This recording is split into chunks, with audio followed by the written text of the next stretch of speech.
మంచిదండి పిల్లరా, మీ అందరికీ యేసు ప్రభు నామములో వందనాలండి. అయోగ్యులమైన మాకు కూడా మరి పరిచర్య చేసే కృపనిచ్చారు పిల్లరా. మరి ఈ సమయంలో మన పరిశుద్ధ గ్రంథం నుంచి యోనా గ్రంథము 3వ అధ్యాయము 9వ వచనం 10వ వచనం చదువుకుందామండి. మనుషులందరూ తమ దుర్మార్గతను విడిచి తమ చేయు బలత్కారమును మానివేయవలెను. మనుషులేమి పశువులేమి సమస్తమును గోను పట్ట కట్టుకొనవలెను. జనులు మనఃపూర్వకముగా దేవుని వేడుకొనవలెనని దూతలు నినివే పట్టణంలో సాటించి ప్రకటన చేసిరి. ఈ నినివే వారు తమ చెడు నడతలు మానుకొనగా వారు చేస్తున్న క్రియలను దేవుడు చూసి పశ్చాత్తాపుడై వారికి చేదునని తన మాట ఇచ్చిన కీడు చేయక మానెను. పరిశుద్ధైన మా తండ్రి, ప్రేమగల ప్రభా, దయగలిగిన మా యేసయ్య, మీకు వందనాలు. మీ సన్నిధి మాతో కూడా ఉంచి నువ్వు మాట్లాడే దేవుడు ప్రభా, మీరే మాట్లాడండి. మేము కొన్ని విషయాలు నేర్చుకోవటానికి మీ దగ్గర మాకు సహాయం చేయండి. నీ పాదాల దగ్గర కూర్చున్న మరియ వలె మాకు సహాయం చేయండి. పరిశుద్ధాత్మ శక్తి ఉంచిన ఆయన అయోగ్యుని నన్ను కూడా బలపరచండి. ప్రతి ఇంటిలో కూడా ప్రభా పరిశుద్ధాత్మ తండ్రి పనిచేయటానికి కూడా సహాయం చేయమని మీ సన్నిధి ఉంచమని యేసు నామమున వేడుకుంటున్నాము తండ్రి, ఆమేన్. మంచిది పిల్లరా, మరి ఈరోజు నినివే పట్టణస్థులు ఎలా మారుమనసు పొందారో, ఎలా గోను పట్ట కట్టుకున్నారో, బూడిదలో కూర్చున్నారో, ఎలాగూ దేవుడు దయ చూపించాడో, ఈ విషయాలన్నీ కూడా మనం నేర్చుకుందామండి. ఆ పిల్లరా, వాక్యం ఎక్కడైనా మన చర్చిలో అయినా ఎక్కడైనా చక్కగా జాగ్రత్తగా ఇంట్రెస్ట్గా విన్నప్పుడు దేవుడు మనతో మాట్లాడతారండి. సరేండి. కాబట్టి ఇక్కడ మనం చదువుకున్న మాటలో దేవుడే వారిని చూసి పశ్చాత్తాపుడయ్యారట. దేవుడికి అంత గొప్ప మనసు అండి మన పట్ల. చూడండి, దేవుడు ఎంత కరుణ చూపించాడు, దయ చూపించాడు. చూడండి, ఆయన పశ్చాత్తాపడ్డారంట దేవుడు. సరేండి. కాబట్టి ఇప్పుడు ఎంత గొప్ప మనసున్న మన తండ్రి అయిన దేవుడు ఆయన. సరేండి. కాబట్టి యోనాతో చెప్తారు ముందలే, అయ్యా మరి అది చాలా పురాతనమైన పట్టణం అండి. ఫస్ట్ కట్టబడిన పట్టణాలు ఆదికాండం చూస్తే కొన్ని పట్టణాలు కట్టబడినాయి. ఆ పట్టణాల్లో నినివే అనేది ఒక పట్టణం అండి, మహాపట్నం అంటే అండి అది. సరేండి. కాబట్టి నువ్వు అక్కడికి వెళ్ళబోయా, అక్కడ సువార్త ప్రకటించు.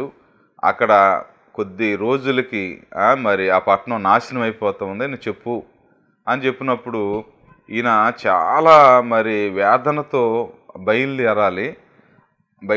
కానీ నినివే అనలేదండి. తర్షీసుకి వెళ్ళిపోతూ ఉన్న సందర్భంలో పెద్ద తుఫాను, సరేండి, తుఫాను, గాలి, సముద్రం పొంగుతూ ఉంది. ఆ ఓడలో ఉన్న వాళ్ళందరూ కూడా భయపడిపోతూ ఉన్నారు.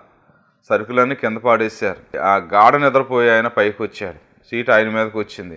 నువ్వు ఎవరివయ్యా, నీ దేశం ఏంటి, నీ ప్రాంతం ఏంటి, నీ వ్యాపారం ఏంటి, నువ్వు ఎటు వెళ్తున్నావు అని అడిగినప్పుడు నేను భూమి ఆకాశములు కలగజేసిన దేవుని బిడ్డని, నేను దేవుని సందులో నుంచి పారిపోతున్నాను అని చెప్పాడు.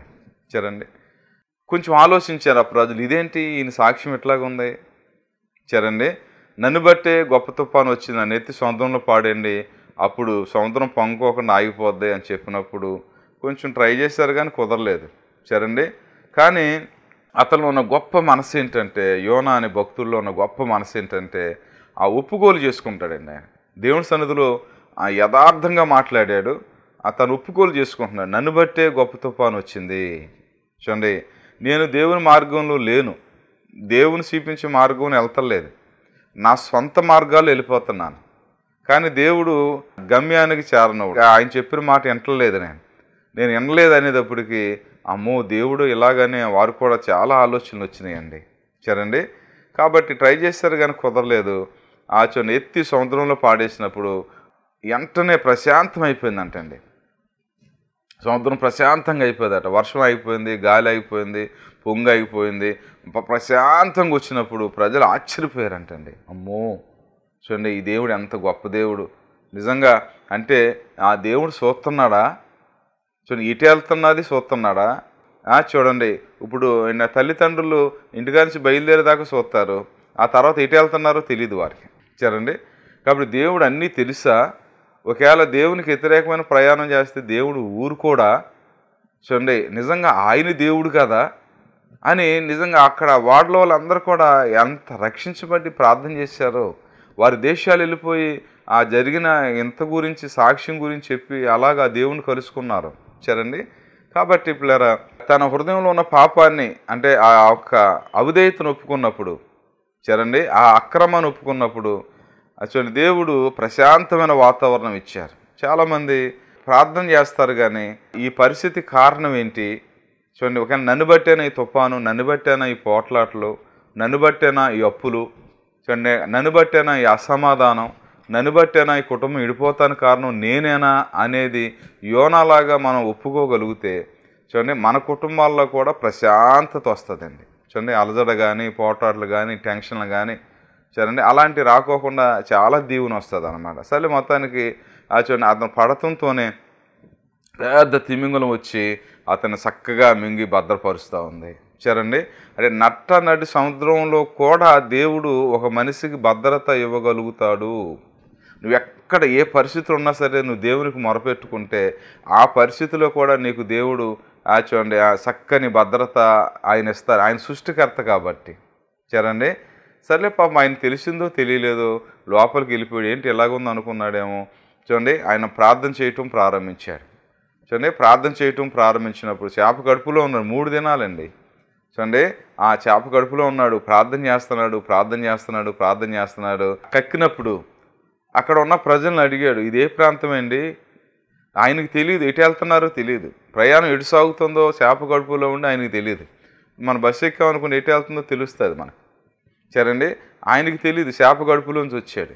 ఇది నినివే పట్టణం అండి అని చెప్పగానే చూడండి నేను అనుకుంటాను అక్కడ మోకరించి ఎంతసేపు ఏడ్చాడు ఆయన. ప్రభువా అయినప్పటికీ నన్ను బ్రతికించావా, అయినప్పటికీ నీ పని కోసం నన్ను ఉపయోగించుకుంటున్నావా, నీ పని కోసం నన్ను ఇక్కడికే తీసుకొచ్చావా, నువ్వు చెప్పిన మార్గంలో తీసుకొచ్చావా అని ఎంత బాధపడి ఉంటాడు ఆయన.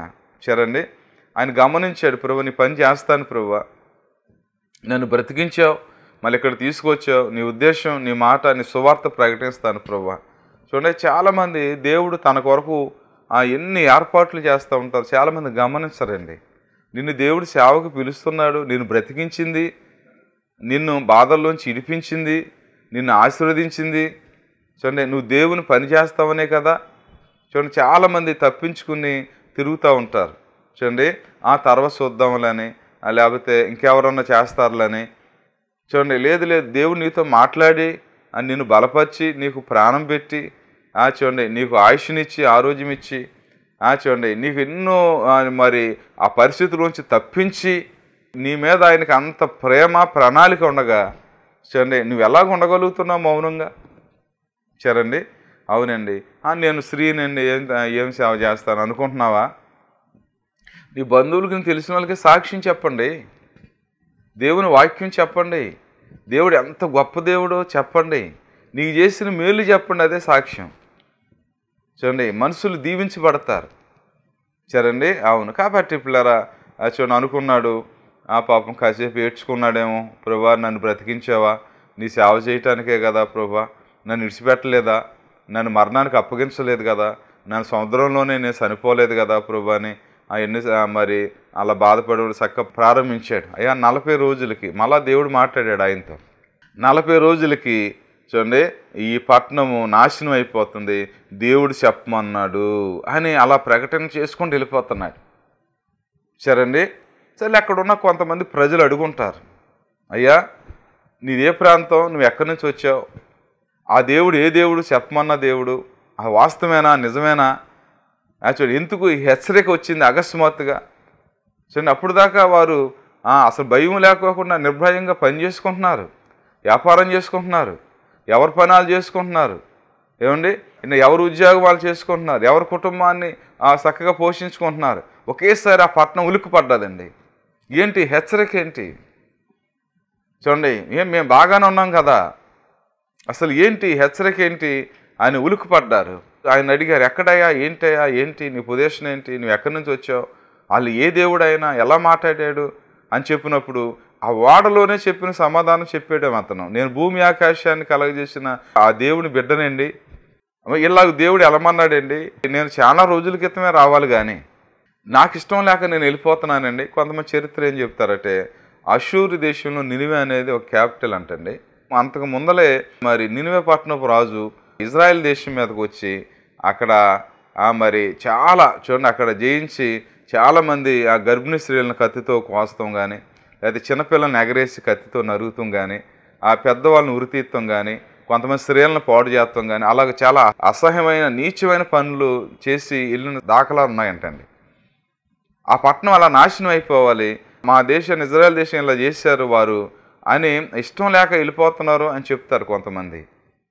ఇంకా మరి ఆయన చెప్పిన సాక్ష్యం ఏంటంటే ఆయన బహు దీర్ఘశాంతం గలవాడు, జాలి గలవాడు, మళ్ళా వారిని క్షమించి మళ్ళా పట్టణాన్ని మరి లైవ్ కాకోకుండా వారిని కాపాడతాడు అనే నేను ముందరే తెలిసి వెళ్ళిపోతున్నానని తర్వాత ఆయన 4 అధ్యాయాన్ని చెప్పారు. సరేండి, మొత్తానికి సువార్త ప్రకటనతో వెళ్ళిపోతాం. వారు అడుగుతూ ఉన్నారు, ఆయన చెప్తూ ఉన్నాడు చూడండి. అవును, కాబట్టి అంటే దేవుడు అటు వెళ్ళిపోయినా నేను వదలలేదా? మళ్ళీ నువ్వు ఎత్తి పాడేస్తే శాప మింగిందా? శాప 3 రోజులు ప్రయాణం చేసి కక్కిందా? అమ్మో ఇదేంటి అండి, ఈ సాక్ష్యం ఏంటి? ఆ సాక్ష్యం కదిపేసిందండి ఆ పట్టణాన్ని. అంటే నువ్వు ఒప్పుకున్నప్పుడు చూడండి, నువ్వు మళ్ళీ దేవుడి సన్నిధిలో పశ్చాత్తాపడినప్పుడు దేవుడు నీకు ఇంత భద్రత ఇచ్చి మా సిటీకి తీసుకొచ్చాడా నిన్ను? అంటే మేము కూడా ఒప్పుకుంటే, మేము కూడా ఆ దేవుడిని అంగీకరిస్తే, మేము కూడా ప్రార్థన చేసుకుంటే, మా పాపాలు మేము కూడా ఒప్పుకుంటే, మా చెడు మార్గాన్ని విడిచిపెట్టేస్తే మమ్మల్ని కూడా కాపాడతాడు కదా అన్న విశ్వాసం వచ్చి ఉంటుందండి వారికి. ఆయన సాక్ష్యం చనుపులారా అది బలంగా పనిచేసిందండి. అక్కడ ఆ సాక్ష్యం బలంగా పనిచేసింది. సరే, అయితే చూడండి, అతను రక్షించిన దేవుడు సముద్రంలో పడిపోకుండా, సముద్రంలో నశించిపోకోకుండా ఆయన బ్రతికించిన దేవుడు, మరి హెచ్చరించిన దేవుడు మనకు కూడా అవకాశం ఇస్తాడు కదా, దేవుడు కదా ఆయన. ఆయన్ని అలా చేసినప్పుడు మనల్ని కూడా అలా చేస్తారు కదా. మనం కూడా ప్రార్థన చేద్దాం, మనం కూడా గోరు పట్ట కట్టుకుందాం, మనం కూడా బూడిదలో కూర్చుందాం, చూడండి మనం కూడా పాపాలు ఒప్పుకుందాం, చూడండి మనం కూడా మారదాం, మా దేవుని వేడుకుందాం, మనపూర్వకంగా ప్రార్థన చేద్దాం అని అనుకుని సాటింపు వేయించారు. రాజుగారు తెలిసిన ఆయన కూడా రాజు వస్త్రాలు తీసేసి చూడండి చక్కగా ప్రార్థన చేయటం ప్రారంభించారు. ఉపవాసం అంతా చూడండి, ఆయన పశువులు కానీ చూడండి ఏది కూడా చిన్నవాళ్ళు కానీ పెద్దవారు కానీ ఏం తినకోకుండా ఉపవాసం ఉండి చూడండి ఆ దేవుని సన్నిధిలో వేడుకుంటున్నారు. ఓ దేవుడా, హెచ్చరిక పంపించింది దేవుడా, చూడండి మాకు ఒక అవకాశం ఇచ్చింది దేవుడా, 40 రోజుల వరకు ఉంది కాబట్టి మేము వేడుకుంటానికి సహాయం చేసింది దేవుడా. సరేండి, అవును మాకు సహాయం చేస్తావా, మమ్మల్ని కరుణిస్తావా, మమ్మల్ని క్షమిస్తావా, ఇదిగో అని అలా ప్రార్థన చేసుకుంటున్నారు. ఉపవాసం ఉన్నారండి. ఉపవాసం ఉంటే కన్నీరు వస్తుంది. పిల్లలు ఈ దినాల్లో చాలామంది ఉపవాస ప్రార్థన తగ్గించేశారండి. ఆ ప్రార్థనే తగ్గించేశారు. ప్రార్థన చేసుకోవట్లేదు మనుషులు. చూడండి చాలా బిజీ అండి అని చెప్తా ఉన్నారు. నువ్వు బైబిల్ చదవకపోతే నువ్వు ప్రతిరోజు ప్రార్థన చేయకపోతే నీ ఆత్మీయ జీవితం ఎలా నిలబడదు అనుకుంటున్నావు? నిలబడదండి. నువ్వు ప్రార్థన చేయాలి ప్రభు సన్నిధిలో. నువ్వు మోకరించో నిలబడో, నువ్వు గంట సేపు అయినా, 2 గంటలైనా, 3 గంటలైనా, 4 గంటలైనా ఖాళీ ఉన్న సమయంలో ఒక రోజంతా కూడా ఉపవాసం ప్రార్థన చేసుకున్నప్పుడు నీ ఆత్మీయ జీవితం ఎంతో ఫలభరితంగా ఉంటుంది. సరేండి, చాలామంది ఇదన్నాళ్ళు మాకు బాగోదండి, లేదా గ్యాస్ అండి, షుగర్ అండి, చూడండి లేకపోతే ఏదో చెప్తూ ఉంటారు, లేకపోతే మాకు మేము ఎంప్లాయీస్ అండి, మాకు ఖాళీ ఉన్నదండి చూడండి అని అలా చెప్తూ ఉంటారు. లేదండి, నీ ఆత్మీయ జీవితం భద్రంగా ఉండాలంటే దేవుడితో నువ్వు మాట్లాడాలి, దేవుడు నీతో మాట్లాడు. బైబిల్ గ్రంథం చదవాలి. బైబిల్ చదివితే ఆయుష్ పెరుగుద్దండి, ఆరోగ్యం పెరుగుద్ది. బైబిల్ చదివితే దేవుని జ్ఞానం వస్తుందండి. బైబిల్ చదివితే నీకు బైబిల్లో ఉన్న చూడండి ఆశీర్వాదాలు నీ మీదకి వస్తాయి. సరేండి, ఎలా నడవాలో అదంతా కూడా బైబిల్ మనకి దేవుని ప్రేమ లేఖ అన్నారు ఒక ఆయన.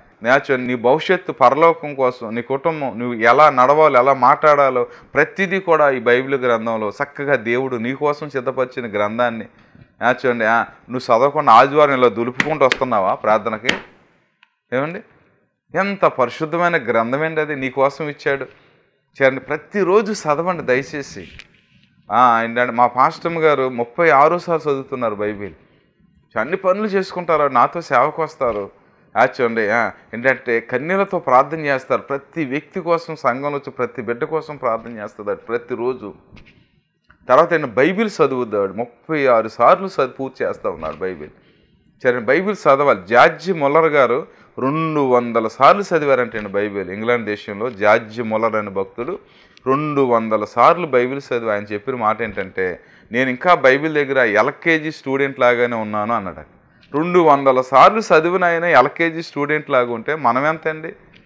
బైబిల్ ఎన్ని విషయాలు నేర్చుకోవాలండి, మనం ఎంత బలపడాలండి, ఎంత దేవుని జ్ఞానం మనకు రావాలండి.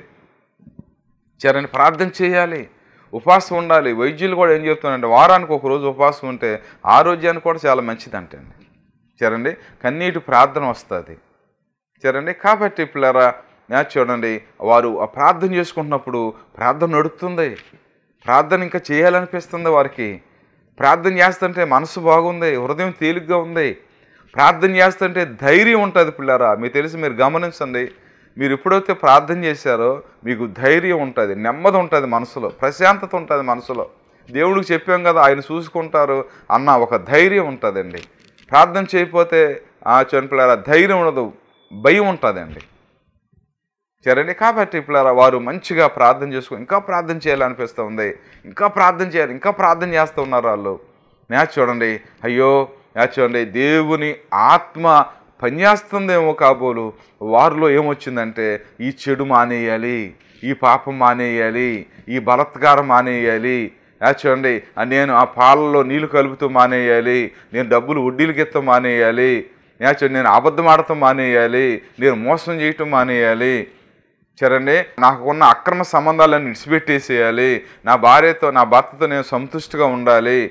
చూడండి, మరి ఇలాగూ తన చెడు ఈ నినివే వారు తన చెడు నడతను వదులుకొనగా దేవుడు చూసి చూడండి చేయుదునన్న కీడు చేయకోకుండా పశ్చాత్తాపులై చూడండి నిజంగా ఆ పట్టణాన్ని ఎలా రక్షించారండి. పిల్లరా ఒక్కసారి మనం ఇక్కడ ఆలోచించాలి.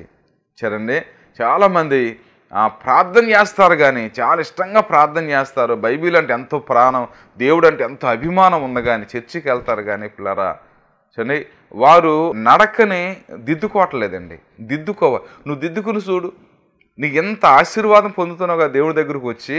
నువ్వు నీ హృదయాన్ని కూడా దిద్దుకుంటాం ప్రారంభించు, నువ్వు ఎంత అభివృద్ధి పొందుతావు, నువ్వు ఎంత దీవించబడతావో, అద్భుతాలు జరుగుతాయి నీ జీవితంలో. ఒకవేళ అబద్ధం ఆడే నోరు అలవాటు అయిపోయింది అనుకోండి, అది ఇక మానేసే, నువ్వు సత్యమే పలుకు, దేవుడు నేను ఎంత దీవిస్తాడు. చూడండి, ఈ కళ్ళు ఎప్పుడు పాడైపోతున్నాయి అనుకోండి, మోహం చూపులు, చెడ్డ తలంపులు, చూడండి అసలు భక్తి చేయలేరు.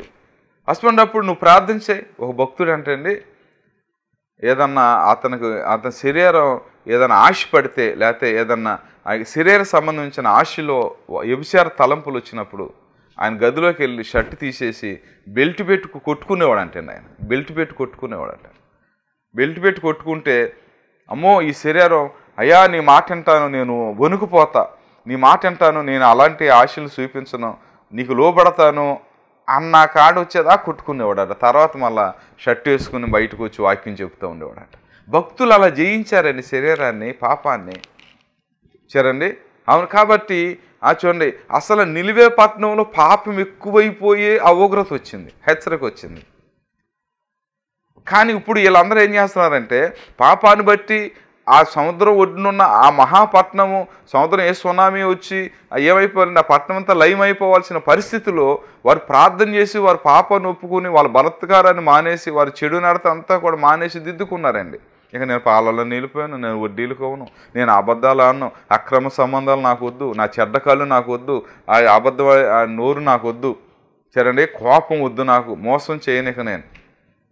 సరేండి, నేను చక్కగా దేవునికి భయపడతాను, దేవుడు నన్ను చూస్తున్నాడు, దేవుడు నాకు అవకాశం ఇచ్చాడు, చూడండి నేను సద్వినియోగపరుచుకుంటాను, నేను పశ్చాత్తాపడతాను అని తన హృదయాన్ని అలా విప్పుకుని చెప్పుకున్నప్పుడు దేవుడు పశ్చాత్తాపడ్డాడండి. ఏంటంటే కొంతమంది ఆ తల్లి అయిన వారు చిన్నపిల్లలను కొడతారు ఏదో తప్పు చేసినప్పుడు, వాళ్ళు ఏడుస్తుంటే ఈ తల్లి కూడా ఏడుస్తుంది.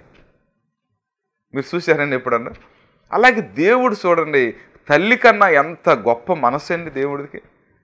చూడండి, వీళ్ళందరూ ఏడ్చి పశ్చాత్తాపడుతుంటే ఆయన పశ్చాత్తాపడ్డారంటండి. అమ్మో వీళ్ళకి దీవించాలి, ఆ పట్టణంలో చూడండి ఆశీర్వదించాలి, చూడండి ఆ పట్టణానికి లయం చేయకూడదు, వీరిని కాపాడాలన్న మనసు వచ్చిందంటండి. చూడండి ఎంత గొప్ప మనసు అండి. పిల్లరా చూడండి, మనం కూడా చూడండి మన నువ్వు దిద్దుకున్నప్పుడు, నీ ప్రవర్తన దిద్దుకున్నప్పుడు చూడండి కొంతమంది మరి నోరు ఆగదు, ఆయన చెయ్యి ఆగదు. చూడండి అలా కాకోకుండా మౌనంగా ఉండాలి. చూడండి ఒక మనిషిని అర్థం చేసుకోవాలి. చూడండి నేను బైబిల్ చదువుకుంటాను, ప్రార్థన చేసుకుంటాను. కొంతమంది ఫోన్లు పట్టుకున్నారు, ఇప్పుడు ఫోన్లు వచ్చినాయండి.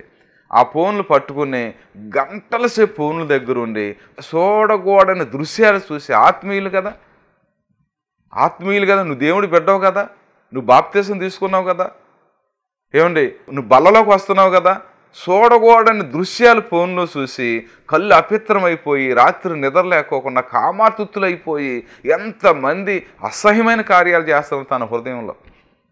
ఏమండి అవన్నీ ఒప్పుకోవాలండి, దేవుడి సన్నిధిలో విడిచిపెట్టాలండి, మారు మనసు పొందాలండి, నువ్వు పశ్చాత్తాపడాలండి. నేను ఇప్పుడు నీ ఫోన్ చూడను, చూడండి చెడ్డ దృశ్యాలు చూడను, తక్కువగా చూస్తాను, నా బైబిల్ నేను అనుసరిస్తాను, బైబిల్ చదువుతాను, ప్రార్థన చేస్తాను. చూడండి చాలామందికి చాలా ఆసక్తి ఉంటుంది. కానీ పిల్లరా చూడండి ఇంకా నువ్వు దిద్దుబాటు చేసుకుంటుంటే ఇంకా నీకు ఇంట్రెస్ట్ వస్తుంది. నువ్వు ఇప్పుడు దేవుడు నమ్ముకుని నువ్వు ఇన్ని మేలు పొందుతున్నావు కదా, ఇంకా నువ్వు 10 రెట్లు ఎక్కువ మేలు పొందుకోవాలంటే, ఇంకా నీ భక్తిని డెవలప్ చేసుకోవాలంటే చూడండి అవును ఈ నిలివే పట్టణస్తులు ఎలా దిద్దుకున్నారో వారి ప్రవర్తన, ఎలాగూ వారు చెడు నడతలు మానుకున్నారు. చూడండి ఆ చెడు నడతలన్నీ కూడా మానేసి ఎంత పరిశుద్ధులుగా చక్కగా పశ్చాత్తాప దేవుని బిడ్డలు అయ్యారు. నువ్వు అలా చేస్తే చూడండి మరణం నీ దగ్గరికి రాదు కదా, దేవుని ఉగ్రత నీ దగ్గరికి రాదు కదా. ఈ దినాల్లో వచ్చేవన్నీ కూడా చాలా కష్టాలు, అనారోగ్యాలు, ఈ ఒక అశాంతి, తర్వాత ఈ పోట్లాటలు ఏంటో తెలుసా మీకు, మన అవిధేయతలను బట్టి చాలా పర్సెంటేజ్ వస్తుందండి. చూడండి మనం ఎప్పుడైతే ఒప్పుకుని సరి చేసుకుంటామో, చూడండి యోనా ఒప్పుకుని ఎప్పుడైతే పశ్చాత్తాపం నన్ను బట్టే గొప్ప తప్పున కింద పడగానే ఆ సముద్రం మిక్కిలు ప్రశాంతంగా అయిపోయినట్టుగా నీ కుటుంబంలో కూడా అలాంటి ప్రశాంతత ఉండాలంటే నువ్వు కూడా ఒప్పుకో. చూడండి నువ్వు కూడా సరి చేసుకో ప్రభు సన్నిధిలో, ఒక మాదిరి జీవితం జీవించు. చూడండి అమెరికాలో షికాగో అనే పట్టణంలో ఒక భక్తుడు ఆ వాక్యం చెప్తుంటే, మీరు ఎవరన్నా సమర్పించుకు ముందలకు రండి, నేను ప్రార్థన చేస్తాను, ఎవరు మారుమనసు పొందాలనుకుంటున్నారా, దేవుని కోసం బ్రతకాలనుకుంటున్నారని పిలుపునిస్తే చాలామంది వచ్చారంట. ఒక కుర్రోడు చాలా ఉత్సాహంగా వచ్చాడట, సంతోషంగా. తర్వాత ప్రార్థన చేశారు, ఆయన నడిపించారు, పశ్చాత్తాపడ్డారు, దేవుని కోసం ఒక తీర్మానం చేసుకున్నారు. చూడండి ఆ మీటింగ్ అయిపోయిన తర్వాత ఉత్సాహంగా వచ్చిన కుర్రోడు పక్కన కూర్చుని ఈ భక్తుడు, మీకు ఏది ఆకర్షించింది చిన్న నిన్ను, ఎందుకు నువ్వు అలా సంతోషంగా వచ్చి ఇలా ప్రార్థన చేసుకున్నావు అని చెప్పినప్పుడు ఆయన చెప్పిన సమాధానం ఏంటంటే, అయ్యా ఒకప్పుడు నేను ప్రార్థనకి వెళ్ళానండి, ప్రార్థనకి వెళ్తాను, ఆదివారం ఒక రకంగా ఉండేవాళ్ళండి క్రైస్తవులు కానీ అక్కడ నడిపించేవారు కానీ, ఆదివారం ఎంతో ప్రేమ, చూడండి మర్యాద, ఎంతో విధేయత, తగ్గింపు ఉండేదండి. కానీ సోమవారం, మంగళవారం, బుధవారం, గురువారం, శుక్రవారం, శనివారం మాత్రం వారి జీవితాలు వేరేగా ఉండేయండి. మందిరంలో వేరేగా ఉండేవాళ్ళు, బయట వేరేగా ఉండేవాళ్ళు. ఆ మనుషులను చూసి నా హృదయం కఠినమైపోయిందండి. ఇదేంటి ఇంత వేషధారణ ఏంటి, మందిరంలో ఒక రకంగా బయట ఒక రకంగా ఉండటం ఏంటి, ఆదివారం ఒక రకంగా సోమవారం ఒక రకంగా ఉండటం ఏంటి అని నా హృదయం కఠినమైపోయి నా యవ్వన కాలంలో అనారోగ్యం వచ్చి డాక్టర్లుగా చచ్చిపోతావనగా, వైద్యులను చచ్చిపోతావు బ్రతకు అన్నా కూడా నా హృదయం మెత్తబడలేదండి, కఠినమైపోయింది. దేవుడు ఉన్నాడా, లేకపోతే నేను చచ్చిపోతే ఏమైందిలే అనుకుని అంత కఠినమైపోయిందండి. ఒక సేవకులు వచ్చారు నా దగ్గరికి, అయ్యా దేవుడు చెప్పాడా నీ కోసం ప్రార్థన చేయమని, నీకు అనారోగ్యం ఉందంటగా అని వచ్చాడండి. దేవుడు చెప్పాడా, చేస్తే చేసుకెళ్ళు. అంత కఠినమైపోయాడంటే ఆయన ప్రార్థన చేస్తున్నారండి. ఆయన ప్రార్థన చేస్తున్నాడు, ఆయన మొహం వైపు చూశాను నేను, ఆయనలో కన్నీరు వస్తుందండి. ఆ కన్నీరు వైపు చూశాను నాకు తెలియదు నాకు ఆయన ఎవరో, అంత భారంగా నా కోసం కన్నీరు కారుస్తున్నాడు ఏంటి ఈయనని ఆ కన్నీరు చూస్తానే ఉన్నాను. ఆ ముఖం ఎలుగు కాపాడుతుందండి. అప్పుడు నా జీవితాన్ని మార్చుకున్నానండి. నా కఠినమైన హృదయం అంతా అలా కరిగిపోయిందండి. అందుకనే నేను దేవుని ఉత్సాహంగా దేవుని స్తుతిస్తున్నానని అని చెప్పాడంటే, చూశారండి పిల్లరా. చూడండి ఒకరు విధేయతను బట్టి అనేక మంది విధేయులు అవుతారు, ఒకరు అవిధేయతను బట్టి అనేక మంది పాపులు అయిపోతారని బైబిల్ చెప్తా ఉంది. సరేండి ఒకవేళ నువ్వు ఆదివారం ఒక రకంగా ఉండి సోమవారం ఒక రకంగా ఉన్న క్రైస్తవులుగా నువ్వు ఉంటే చూడండి ఆ చెడ్డ మాదిరి అనేక మందికి ఎక్కువ ప్రభావితం చేస్తుందండి తెలుసా. మన బట్టి అనేక మంది పాడైపోతారు. ఇప్పటి నుంచో వెళ్ళే ఆ బిడ్డలు కదా వీళ్ళేంటి ఎలా నడుస్తున్నారు, అలా నడవచ్చు అనుకుని చాలా చెడ్డ మాదిరికి దారితీస్తుందండి. అది నువ్వు ఆలోచించు. ఈ సమయంలో వాక్యం ఉంటున్న సమయంలో నువ్వు ఎంత జాగ్రత్తగా, ఎంత భయంతో, ఎంత విధేయతతో ఉంటే అనేక మంది విధేయులు అవుతారంట. ఒకరు విధేయతను బట్టి అనేక మంది విధేయులు అవుతారంట. నువ్వు మంచిగా ఉంటే అనేక మంది మంచి వాళ్ళు అయిపోతారు. కాబట్టి మనం ప్రార్థనకి వెళ్తా కూడా మనం మాదిరి చూపించకపోతే అనేక మంది దేవుణ్ణి దూషింతారు పిల్లలు, దేవుని దగ్గరికి రారు. చూడండి నిన్ను బట్టి దేవునికి అవమానం వస్తుంది పిల్లలు. అలా కాకోకుండా మన ఈ యొక్క నిలువే పట్టణస్తులు మన చెడు నడతలు దిద్దుకున్నప్పుడు చూడండి దేవుని ఆశీర్వాదం ఆ పట్టణం మీదకి వచ్చిందండి. నిజంగా ఎంత చూడండి ఏమైపోద్దు, ఎలాగొస్తుందో సముద్రం, మా ఇల్లే కొట్టుకెళ్ళిపోతాయేమో, చూడండి మేమేమైపోతాం అనుకున్న సందర్భంలో నిజంగా ఆ భక్తుడు వచ్చి అలా చెప్పిన మేము పశ్చాత్తాపడినప్పుడు చూడండి ఎంత ఆశీర్వాదం వచ్చిందండి ఆ పట్టణానికి. అంటే వీళ్ళందరూ ప్రార్థన చేసి మరణాన్ని తరిమేశారా? వీళ్ళందరూ ప్రార్థన చేసి అక్కడ ఆశీర్వాదాన్ని సమకూర్చుకున్నారు కదా. అట్లాగే నువ్వు కూడా చూడండి ప్రార్థన చేయి. ఎలా ప్రార్థన చేస్తావు? నిలివే పట్టణస్తులు ఎలా ప్రార్థన చేశారో తమ చెడు నడతను మానుకొని నువ్వు కూడా ఒకసారి కాగితం మీద రాసుకో. చూడండి ఏది దేవుని దుఃఖపెట్టేది, దేవునికి నీకు ఏది అడ్డుగా ఉన్నది, లేకపోతే ఏది నువ్వు మానలేకపోతున్నావు, కాగితం మీద రాసుకో. దేవుని సన్నిధికి వెళ్ళు, ప్రార్థన చేయి. ఒక్కో దాని మీద జయం పొందే వరకు ప్రార్థన చేయి, ఉపవాసం ఉండు, పట్టుదలగా ప్రార్థన చేయి. నువ్వు దిద్దుకో, నీకు పరలోకం ఎంత స్థానం ఏర్పడద్దో చూడండి. నువ్వు ఒప్పుకో, నువ్వు ఎంత కరుణించబడతావు. అతిక్రమం దాచిపెట్టువాడు ఉద్దిల్లడు, వాడిని ఒప్పుకు నిడిచిపెట్టువాడు కనికరం పొందును అని బైబిల్లో సామెతల గ్రంథం 28:13 ఉంటుంది. పిల్లరా, మన దేవుడి దగ్గర కనికరం పొందుకోవాలంటే చూడండి మనం ఏం చేయాలంటే పాపాన్ని ఒప్పుకుని ఇడిచిపెట్టాలన్నమాట. చూడండి అవును. కాబట్టి చూడండి నీకు ప్రశాంతమైన వాతావరణం రావాలన్నా, లేకపోతే మీ ఇంట్లోకి ఏంటంటే మరణం కిటికీలకు ఎక్కకుండా ఉండాలన్నా, అనారోగ్యాలు రాకోకుండా ఉండాలన్నా, నీ కుటుంబం అంతా కూడా దేవుడితో పరలోకపు ఆనందించాలన్నా నువ్వేం చేస్తావంటే నిలివే పట్టణస్తులాగా ప్రార్థన చేయి. ప్రభు సన్నిధిలో దేవుని పాదాలు పట్టుకో, దేవుని కోసం బ్రతుకు. ఎంత నెమ్మది ఉందో ఆయన దగ్గర, ఆయన ఎంత గొప్ప మనస్సు గలవారు ఆయన. నీ విషయం చూసి పశ్చాత్తాపడు. ఒక ఆయన రాజుగారు కన్నీరు చూసి 15 సంవత్సరాలు ఆయుష్నిచ్చారని, హిజ్కియా రాజు అని. సో నీకు ఇస్తారు దేవుడు, ఆయుష్ని ఇస్తారు. నీ కన్నీరు నువ్వు కారిస్తే, కన్నీరు కారిస్తే, ప్రార్థన చేస్తే, పాపం ఒప్పుకుంటే చూడండి ఆ చెడు నడతంతా కూడా నువ్వు దిద్దుబాటు చూడండి ఆయన ఎంత నిన్ను పైకి లేవనెత్తాదు. నీ కుటుంబం ఎంత దీవించబడతారు. ఒక తల్లిగా నువ్వు దిద్దుకుంటే, ఒక తండ్రిగా నువ్వు దిద్దుకుంటే, నీ పిల్లలు నువ్వు చెప్పుకోకుండానే వారు దిద్దుకుంటారు. ఆ ఆత్మ వాళ్ళ మీద నుంచి తొలగిపోద్ది. అండ్ దాన్ని మన మొండితనమేనండి, మన పాపమేనండి మన బిడ్డల మీద ఏలుబడి చేసేది. అవన్నీ కూడా ఒప్పుకుని సరి చేసుకుంటే దేవుడు నేను దీవిస్తాడు. పిల్లరా చూడండి, నీ ఇంట్లో మనశ్శాంతి దొరుకుద్ది, నీ ఇంట్లో ఆశీర్వాదం దొరుకుద్ది, మీ ఇంట్లో గొప్ప దీవుని దొరుకుద్ది, మీ ఇంట్లో స్వస్థత రాబోతుంది చూడండి. కాబట్టి ఈ నిలివే పట్టణస్తులాగా చక్కగా నీ జీవితాన్ని నువ్వు సరి చేసుకుని అదంతా కూడా దిద్దుకుని ప్రభు పాదాలు పట్టుకో. దేవుడు నీకు గొప్ప సహాయం చేయబోతూ ఉన్నాడు. దేవునికి లోబడు, బైబిల్ చదువు, ప్రార్థన చేయటం మొదలుపెట్టి, ఉపవాసం ఉండు, చూడండి అన్నీ దిద్దుకో. దేవుడు నిన్ను గొప్పగా దీవిస్తాడు. చిన్న ప్రార్థన చేసుకుందాం. చూడండి ఒకవేళ నీకు అనారోగ్యం ఉంటే నువ్వు చేయి పెట్టుకో. ఈ వాక్యం ఫలించేలాగా నువ్వు ప్రార్థనలో ఏకీపించు. తర్వాత ఏంటంటే ఏదైనా సమస్య ఉంటే నువ్వు మోకరించు. యాక్చువల్ నీకు ఏదైనా అనారోగ్యం ఉంటే, గెడ్డలు కానీ ఏమన్నా సరే, తలనొప్పి కానీ ఉంటే నువ్వు చెయ్యి అక్కడ పెట్టుకో. నేను విశ్వాసంతో ప్రార్థన చేస్తాను, నువ్వు కూడా విశ్వాసంతో ప్రార్థన చేయి. మీ ప్రార్థన మా ప్రార్థన దేవుడు కరుణించి ఆ గొప్ప స్వస్థత మీకు రాబోతుంది. చిన్న ప్రార్థన చేసుకుందాం. పరిశుద్ధుడా, ప్రేమ గల ప్రభువా, దయగలిగిన మా యేసయ్య మీకు వందనాలు, స్తోత్రాలు. డాడీ మీకు వందనాలు. మీరు పొందిన దెబ్బల చేత మా స్వస్థత కలుగుతుంది ప్రభువా. నిజంగా ఎవరైతే చేపెట్టుకున్నారో వారి చేయిపై మీరు చేపెట్టిన ఆయన వారిని స్వస్థపరచండి. వాక్యం ఫలింపు దయచేయండి ఆయన. వాక్యం ప్రభువా వారి హృదయాల్లో ఫలింపు దయచేసి వారి పరిశుద్ధులుగా మార్చబడటానికి, వారి జీవితం అంతా దిద్దుకుని ప్రభువా నీకు ఇష్టలుగా ఉండటానికి సహాయం చేయండి ప్రభువా. వీరి కుటుంబాల్లో నెమ్మది అయిన ప్రభువా, వీరి కుటుంబాల్లో సమాధానం అయిన ప్రభువా, ఈ కుటుంబంలో ఆరోగ్యం అయిన ప్రభువా, వీళ్ళంతా కూడా పరలోకపు ఆనందాన్ని అనుభవించేవారుగా సహాయం చేయండి ప్రభువా. నిజంగా నాయన వారికి మనశ్శాంతి అయిన ప్రభువా, వారి హృదయంలో గొప్ప ధైర్యం అయిన ప్రభువా. నాయన్ని నమ్ముకున్నారు కదా ప్రభువా, బిడ్డలందరూ కూడా దీవించి ఆశీర్వదించి వారిని స్వస్థపరిచి వారికి మీ కృపలో బిడ్డలు వద్దులేవారుగా చేయమని మా జీవాధిపతి అనేసే పాదం దగ్గర సాగిలపడి అతి వినయముతో అడిగి వేడుకుంటున్నాము తండ్రి. ఆమేన్, ఆమేన్, ఆమేన్. మంచిది పిల్లారా, ఇంకా ఏమన్నా ఈ రక్షణ గురించి వివరాలు కావాలన్నా, స్వస్థత ప్రార్థన చేయాలన్నా అంటే మా నెంబర్లకి మీరు ఫోన్ చేయండి. తప్పనిసరిగా మేము అందుబాటులో మీ సహాయకారిగా మేము ఉంటాం. మంచిదని పిల్లారా, అందరికీ వందనాలు. మా అడ్రస్ LAF బెతెస్దా ప్రార్థనా మందిరం, స్విమ్మింగ్ పూల్ రోడ్, సర్కర్ తోట, మచిలీపట్నం, ఆంధ్రప్రదేశ్, కృష్ణా డిస్ట్రిక్ట్.